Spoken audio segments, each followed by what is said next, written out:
नमस्कार, बहुत स्वागत है आपका न्यूज अपडेट में। मैं हूं आपके साथ अमित शर्मा।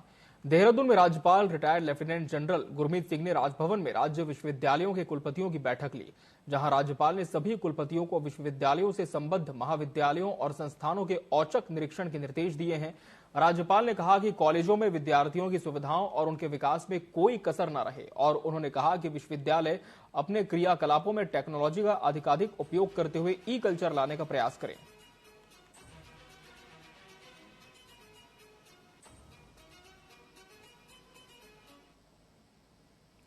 प्रदेश में कांग्रेस केदारनाथ प्रतिष्ठा रक्षा यात्रा एक बार फिर शुरू करने जा रही है, जहां कांग्रेस अध्यक्ष करण महारा ने कहा कि स्थितियां अनुकूल होते ही केदारनाथ रक्षा प्रतिष्ठा यात्रा फिर से शुरू की जाएगी।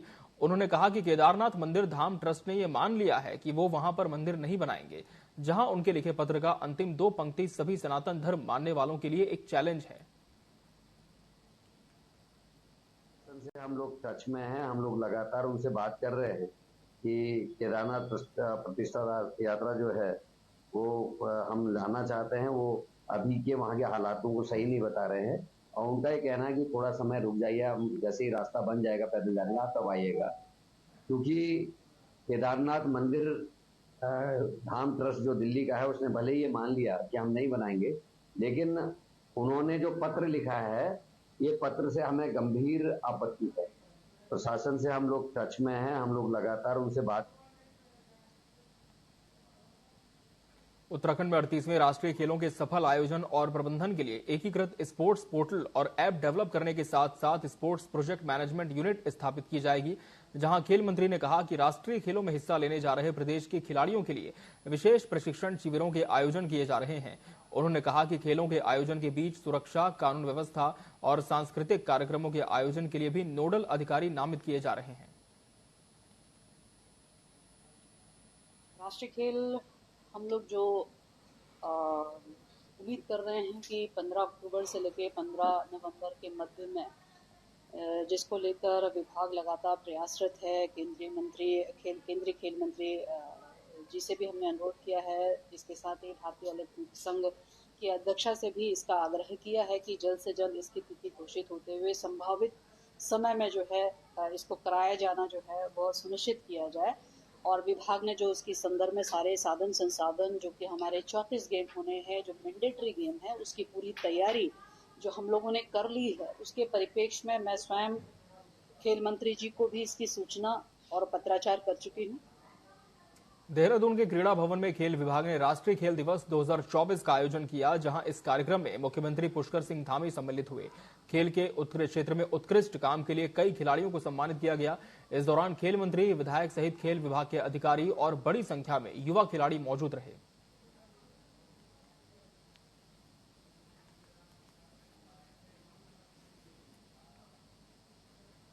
दिल्ली के बुराड़ी में केदारनाथ मंदिर निर्माण पर रोक लग चुकी है, जहां केदारनाथ धाम नाम से बनाए गए ट्रस्ट की ओर से खुद इसका ऐलान किया है।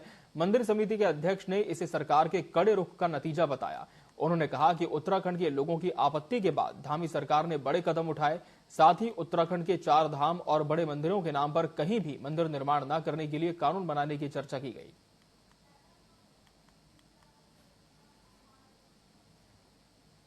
देखिए, आप जानते हैं कि जो दिल्ली में कोई केदारनाथ धाम ट्रस्ट नाम से जो लोग एक मंदिर का निर्माण कर रहे थे और उन्होंने इसके लिए भूमि पूजन भी कर दिया था, लेकिन जैसा कि जो प्रदेश की जनता है, उन्होंने जो केदारनाथ ज्योतिर्लिंग के नाम पे धाम की स्थापना का जब विरोध किया, तो प्रदेश सरकार ने और माननीय मुख्यमंत्री जी ने त्वरित उस पर निर्णय लिया और प्रदेश कैबिनेट में भी इस बात को लेकर के कानून बनाने के लिए लेकर के विचार किया गया, और कि इस प्रकार से कोई जो हमारे प्रतिष्ठित धाम हैं उनके नामों का दुरुपयोग न करे, उनके किसी प्रकार से उनके नाम पर चंदा वसूली न करे। इसके लिए प्रदेश सरकार कानूनी प्रावधान तलाश रही है, और बद्रीनाथ केदारनाथ मंदिर समिति भी इस दिशा में प्रयासरत है। और प्रदेश सरकार की सख्ती का ही परिणाम है कि जो सख्त संदेश प्रदेश सरकार ने दिया था, उसका ही परिणाम है कि जो लोग मंदिर का निर्माण करने का वहाँ पर प्रयास कर रहे थे, उन्होंने उसको स्थगित कर लिया है। और जो QR कोड के माध्यम से जो पैसा दान इत्यादि एकत्र कर रहे थे, उनको भी उनके द्वारा रोक दिया गया है।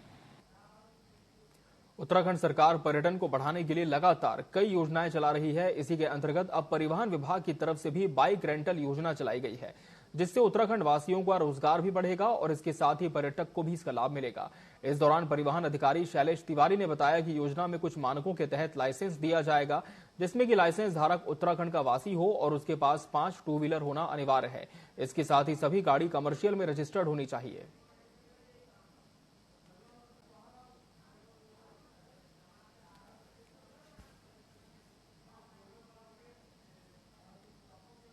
हमारा ऑटोमेटिक ड्राइविंग ट्रैक हम बना रहे हैं, उसका हमारा मेन उद्देश्य है कि जितने भी लोगों को हम लाइसेंस जारी करते हैं उसमें दक्ष चालक हमको प्राप्त हो सके, और दक्ष चालक रहेंगे तो जितनी सड़क दुर्घटनाएं हैं उन पर रोकथाम हो सकेगी।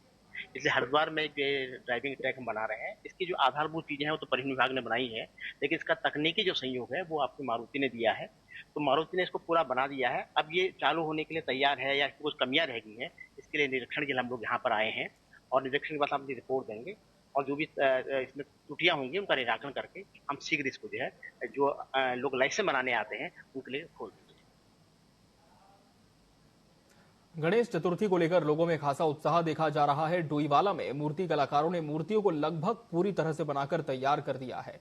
लोगों ने मूर्तियां खरीदनी भी शुरू कर दी हैं। डोईवाला में राजस्थान से आए मूर्ति कलाकार बताते हैं कि उनका परिवार इस क्षेत्र में लगभग 40 वर्षों से मूर्तियां बनाकर बेच रहा है। गणेश चतुर्थी के लिए लगभग 4 से 6 महीने पहले मूर्तियों का निर्माण करना शुरू कर दिया जाता है। 10 से 15 फुट की बड़ी मूर्तियों के साथ ही छोटी मूर्तियों का निर्माण भी किया जाता है।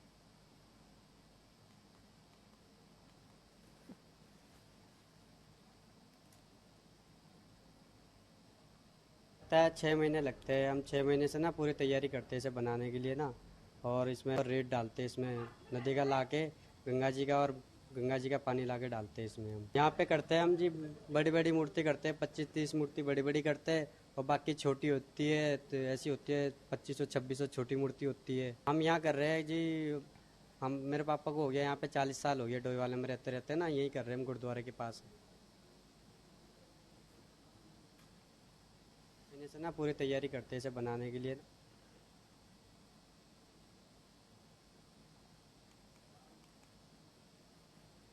पौड़ी की बात करेंगे, जहां मानदेय बढ़ोतरी सहित कई मांगे पूरी नहीं होने से आक्रोशित आंगनबाड़ी कार्यकर्ताओं ने रामलीला मैदान से कलेक्ट्रेट परिसर तक रैली निकाली।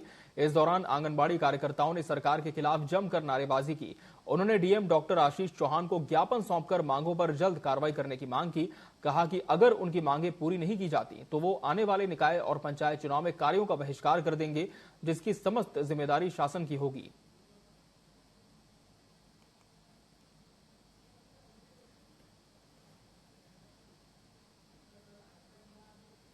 काफी काम नहीं, जो सारे काम आंगनबाड़ी वर्कर करती है, और बीएलओ का खास कर जो जनगणना होनी है, जो वोटर को अपने उसमें चढ़ाने, वो सारे हमारे आंगनबाड़ी वर्कर करती है, और हम उसका सबसे पहले बहिष्कार उसी का करेंगे।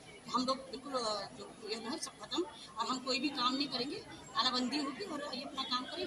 हम जब भी हमें मानदेय नहीं तो हम काम नहीं करेंगे। प्रदेश के 13 जनपदों में प्रदेश कार्यकारिणी से जो आदेश हुआ था, 13 जनपदों में आज हमारा फिर 10 सूत्रीय वही पुराना जो मांग पत्र है माननीय मुख्यमंत्री जी को जिलाधिकारी महोदय जी के माध्यम से जा रहा है, और इन मांगों को हम आज जो देंगे, 10 दिन का समय हम सरकारों को दे रहे हैं कि इस पे वो संगठन के साथ वार्ता के लिए बुला के सकारात्मक जवाब अगर हमें नहीं मिलता है तो पुनः सड़कों पे होंगे प्रदेश की समस्या में।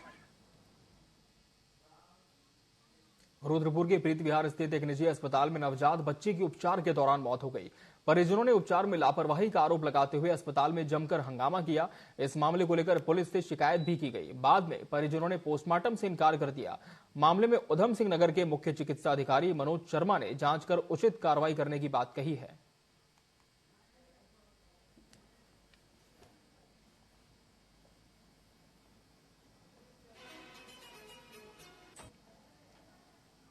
देखिए, लगातार हमारे द्वारा इसमें जो है ये कार्रवाई की जाती है कि जो भी हॉस्पिटल बिना रजिस्ट्रेशन के या बिना क्वालिफाइड लोगों के द्वारा संचालित किए जा रहे हैं, उसमें लगातार कार्रवाई हमारे द्वारा की जाती रही है पहले और आगे भी की जाती रहेगी। जहाँ तक इस पर्टिकुलर हॉस्पिटल की बात है तो इसको भी दिखवा लिया जाएगा। अगर वहाँ पर बिना रजिस्ट्रेशन के या अनक्वालिफाइड लोगों द्वारा संचालन किया जा रहा होगा तो उसके ऊपर जरूर नियमानुसार कार्रवाई उस पर कड़ी से कड़ी की जाएगी। पौड़ी जिले स्तर पर चलाए जा रहे अभियानों के संबंध में वरिष्ठ पुलिस अधीक्षक लोकेश्वर सिंह ने जनपद पौड़ी के क्षेत्राधिकारियों और थाना प्रभारियों के साथ वीडियो कॉन्फ्रेंसिंग के माध्यम से बैठक की, जिसमें सभी थाना प्रभारियों को नए कानूनों के प्रावधानों के मुताबिक केस दर्ज करने के निर्देश दिए। उन्होंने 1 सितंबर से 15 दिवसीय अभियान चलाने के निर्देश सभी थाना प्रभारियों को दिए हैं।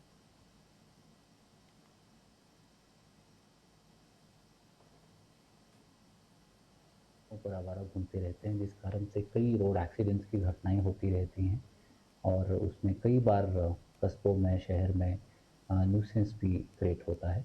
तो इसका संज्ञान लेते हुए हम लोग बार बार सभी जनता से अनुरोध कर रहे हैं कि कृपया आप अपने गोवंश को कभी सड़कों पर आवारा ना छोड़ें। इसका संज्ञान लेते हुए हम लोगों के साथ अवेयरनेस भी कर रहे हैं और अपील भी कर रहे हैं, और इसके साथ साथ हम लोग 1 सितंबर से अपनी अभियान भी चलाएंगे, जिसमें जो भी लोग अपने गोवंश को सड़कों पर घूमने के लिए छोड़ रहे हैं उनके विरुद्ध हम लोग गोवंश संरक्षण अधिनियम के अंतर्गत ऐसे लोगों के विरुद्ध कार्रवाई करेंगे। और यहां रुकेंगे एक ब्रेक के लिए। ब्रेक के बाद भी खबरें जारी हैं।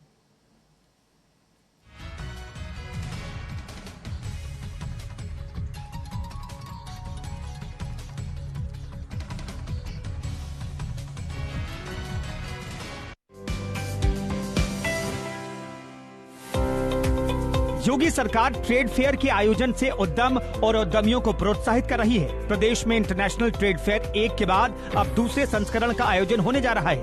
उत्तर प्रदेश अंतर्राष्ट्रीय व्यापार प्रदर्शनी के दूसरे संस्करण के आयोजन के लिए 25 से 29 सितंबर तक ग्रेटर नोएडा में अंतर्राष्ट्रीय ट्रेड फेयर के आयोजन को आयोजित कर रही है।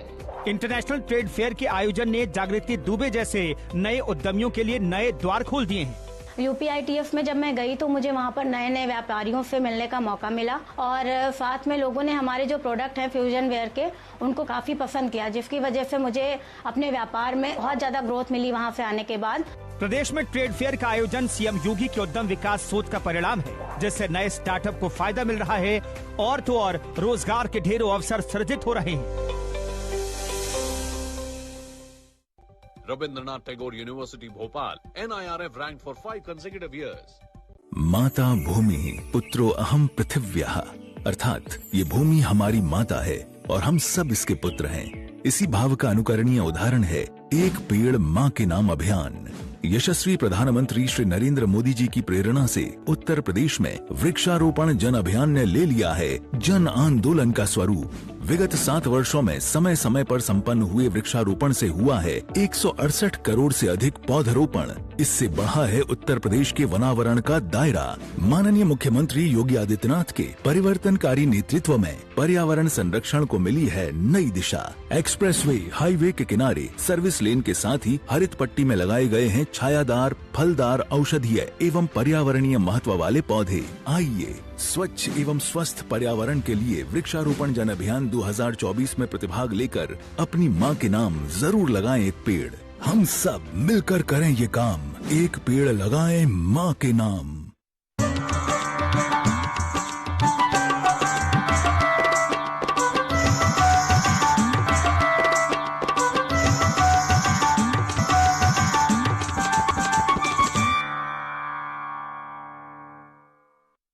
Rabindranath Tagore University Bhopal, NIRF ranked for 5 consecutive years. 600 से ज्यादा company types. Rabindranath Tagore University।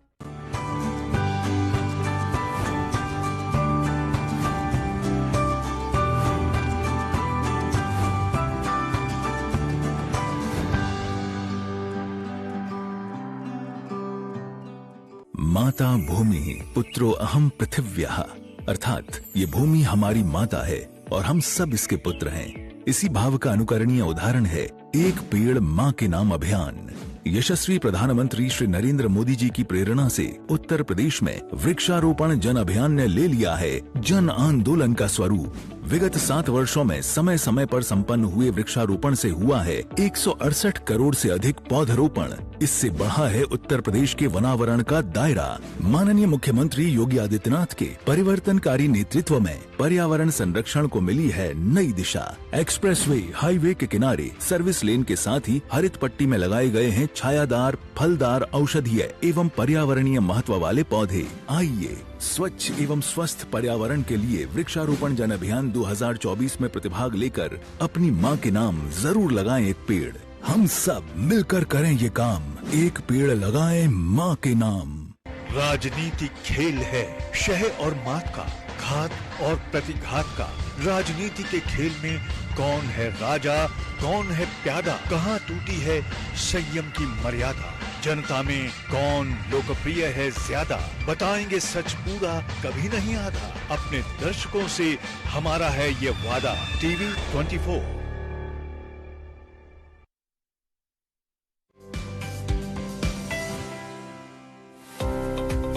योगी सरकार ट्रेड फेयर के आयोजन से उद्यम और उद्यमियों को प्रोत्साहित कर रही है। प्रदेश में इंटरनेशनल ट्रेड फेयर एक के बाद अब दूसरे संस्करण का आयोजन होने जा रहा है।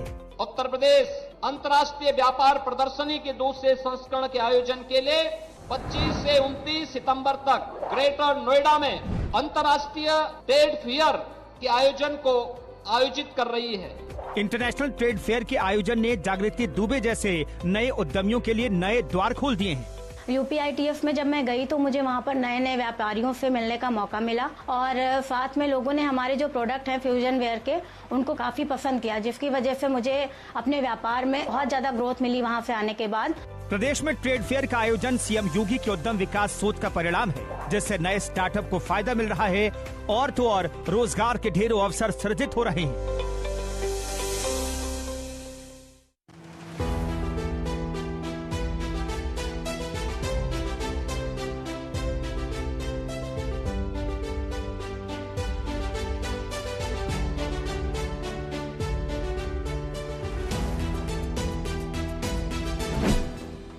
नए भारत का नया उत्तर प्रदेश $1 ट्रिलियन इकोनॉमी बनने की ओर है अग्रसर।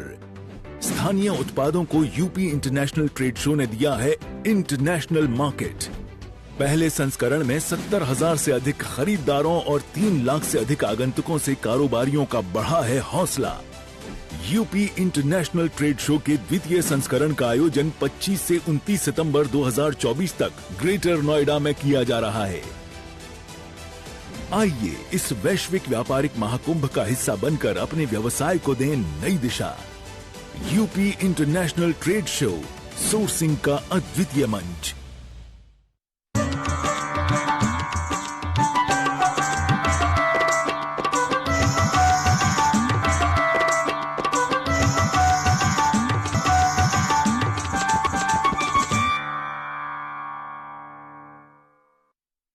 माता भूमि पुत्रो अहम पृथिव्यः, अर्थात ये भूमि हमारी माता है और हम सब इसके पुत्र हैं। इसी भाव का अनुकरणीय उदाहरण है एक पेड़ माँ के नाम अभियान। यशस्वी प्रधानमंत्री श्री नरेंद्र मोदी जी की प्रेरणा से उत्तर प्रदेश में वृक्षारोपण जन अभियान ने ले लिया है जन आंदोलन का स्वरूप। विगत 7 वर्षों में समय समय पर संपन्न हुए वृक्षारोपण से हुआ है 168 करोड़ से अधिक पौधरोपण। इससे बढ़ा है उत्तर प्रदेश के वनावरण का दायरा। माननीय मुख्यमंत्री योगी आदित्यनाथ के परिवर्तनकारी नेतृत्व में पर्यावरण संरक्षण को मिली है नई दिशा। एक्सप्रेसवे, हाईवे के किनारे, सर्विस लेन के साथ ही हरित पट्टी में लगाए गए हैं छायादार, फलदार, औषधीय एवं पर्यावरणीय महत्व वाले पौधे। आइए स्वच्छ एवं स्वस्थ पर्यावरण के लिए वृक्षारोपण जन अभियान 2024 में प्रतिभाग लेकर अपनी माँ के नाम जरूर लगाएं एक पेड़। हम सब मिलकर करें ये काम, एक पेड़ लगाएं माँ के नाम। परमात्मा और प्रकृति की असीम अनुकंपा की भूमि उत्तर प्रदेश देश में है विशेष। असीमित संभावनाओं वाले उत्तर प्रदेश के 25 करोड़ नव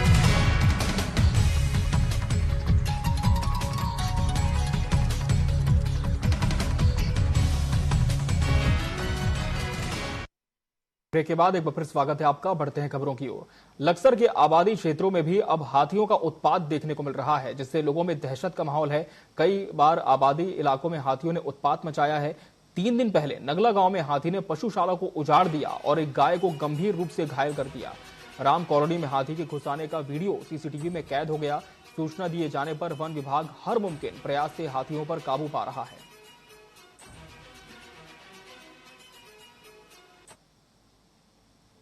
अल्मोड़ा के ताड़ीखेत ब्लॉक के क्षेत्र बगुना में बगुना क्षेत्र के 4 ग्राम पंचायतों के साथ 2 तोक के लिए 3 करोड़ 45 लाख की लागत से बन रही बगुना पेयजल पंपिंग योजना में ग्रामीणों ने अनियमितताओं के गंभीर आरोप लगाए थे।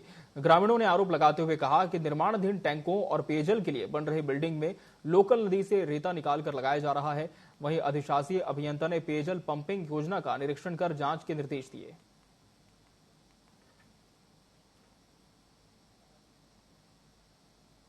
हमारी थर्ड पार्टी ने बगुना का क्या कहते हैं निरीक्षण किया, तो उसमें क्या कहते हैं कुछ अनियमितताएं पाई गई हैं, तो उसके लिए हमने जांच के लिए कर दिया है और जैसी जांच होगी उसमें हम जितने भी अनियमितताएं पाई गई उसको ठेकेदार द्वारा ठीक कराया जाएगा। ये 3 करोड़ 45 लाख की योजना है। उत्तराखंड के 99 नगरीय निकायों के चुनावों को आगे बढ़ा दिया है। प्रवर समिति की रिपोर्ट आने के बाद ही चुनाव का दिनांक तय किया जाएगा। दरअसल निकायों में एकल सदस्यीय समर्पित आयोग की संस्तुति के हिसाब से ओबीसी आरक्षण लागू किया जाना है। इसके लिए सरकार सदन में नगर पालिकाओं और नगर निगमों के एक्ट में संशोधन का एक्ट लेकर आई थी। इस एक्ट के पारित होने के दौरान विधायकों के विरोध के चलते इन्हें प्रवर समिति को भेज दिया गया। प्रवर समिति 1 माह में अपनी रिपोर्ट देगी, जिसके बाद दोबारा विशेष सत्र में विधेयक पास होंगे। विधेयक पास होने के बाद उपचुनाव विधेयक पास होने के बाद चुनाव होने तक की प्रक्रिया भी शुरू कर दी जाएगी। जिस प्रकार से ये मंगलौर विधानसभा का चुनाव हारे, बद्रीनाथ विधानसभा का चुनाव हारे, तो ये अपनी हार को छिपाने के लिए और हार की डर से चुनाव को किसी न किसी तरह से प्रभावित करके टालना चाहते। इन्होंने कोर्ट को बोला कि हम 25 अक्टूबर तक चुनाव करा देंगे। अब इनके विधायक लोग ओबीसी आरक्षण के मुद्दे को लेकर उन्होंने बात उठाई और ये प्रवर समिति को मामला चला गया। तो हमारा कहने का मतलब ये था, पहले विधायकों से भी राय मशवरा होना चाहिए था, किसके क्षेत्र में कितने ओबीसी हैं और कितने क्या रिजर्वेशन क्या होना चाहिए था, ये सारी चर्चा पहले होनी चाहिए थी। नहीं, हम कोई चुनाव से नहीं भाग रहे हैं और आप देखेंगे कि जब चुनाव आएंगे तो बहुत अच्छी परफॉर्मेंस भारतीय जनता पार्टी करेगी और सभी निकायों में हम भारी बहुमत के साथ विजयश्री हासिल करेंगे। लेकिन प्रदेश में कुछ चीजें ऐसी लग रही थी कि जो प्रदेश के हित में नहीं थी, क्योंकि जो ओबीसी सर्वे हुआ है ये कोर्ट के आदेश पर हुआ है, उस सर्वे को लेकर कुछ प्रश्न खड़े हैं। तो वही विधानसभा के अंदर चर्चा हुई और उसमें ये पूरा मसला प्रवर समिति को सौंप दिया गया। तो हमें चाहते हैं कि जो भी चुनाव हो वो ठीक प्रकार से हो जाए और जिन लोगों का अधिकार है ओबीसी में या एससी में, एसटी में, तो उत्तराखंड के मूल निवासियों को उसमें प्राथमिकता मिले। मसूरी की बात करेंगे, जहां लगातार हो रही बारिश से बेकरी हिल एमडीडीए पार्किंग के निचले हिस्से में भारी भूस्खलन होने से पुश्ता ढह गया, जिससे पुश्ते का मलबा और पत्थर निकलकर लोगों के मकान के ऊपर आ गिरा। एक पानी की टंकी भी क्षतिग्रस्त हो गई। घटना की सूचना मिलते ही पूर्व सभासद नगर पालिका की टीम के साथ मौके पर पहुंची और क्षतिग्रस्त पुश्ते के निर्माण का कार्य शुरू किया गया। उन्होंने स्थानीय प्रशासन से नगर पालिका के द्वारा पिछले 1 साल में कराए गए कार्यों की जांच की मांग की।